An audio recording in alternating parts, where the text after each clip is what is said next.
အညာမှာအလွယ်ခေါ်တဲ့မွေးငါးလေးပေါ့နော်ဒါလေးကတော့တက်တက်လို့မွေးငါးလေးချက်နေလေးပေါ့နော်အဲ့ဒါကဘယ်လိုလဲဆိုရင်ရင်းနှီး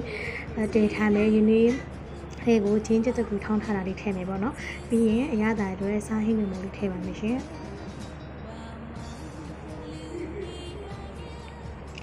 တက်လို့ချက်မှာဆိုတော့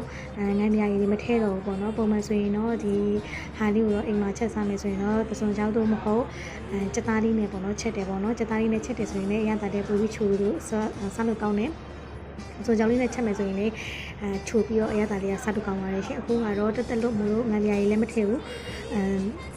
စက်သားတို့စုံကြတို့လည်းမထည့်ဘဲနဲ့ဒီတိုင်းချက်တာပါเนาะဒါလေးကတော့ပဲစိမ့်မုံလေးအစိမ့်မုံလေးကိုအရေးဖြောမခဲအောင်လို့ပေါ့တခြားလေးခြေပြီးတော့အရေးဖြောထားတာပါเนาะအဲ့ဒါလေးကိုထည့်မယ်ပဲစိမ့်မုံထည့်ပြီးရဲ့အချိန်ကစပြီးတော့ဇုံလေးနဲ့အဆက်မပြတ်မှုပေးရမယ်ပေါ့เนาะဘာလို့ဆိုတော့အခါကျအိုးမှာကတ်သွားမှာဆိုလို့ပေါ့เนาะအိုးမှာမကတ်အောင်လို့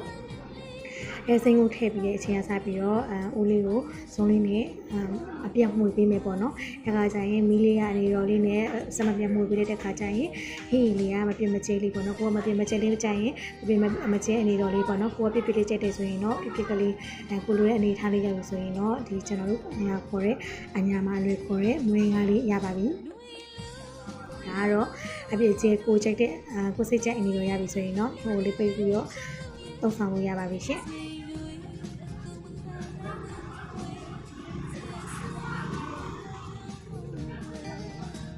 အရန်ကိုစားပြီးကောင်းပါတယ်ကြိုက်တဲ့သူဆိုရင်တော့အရန်စိတ်ကောင်းတာပေါ့နော်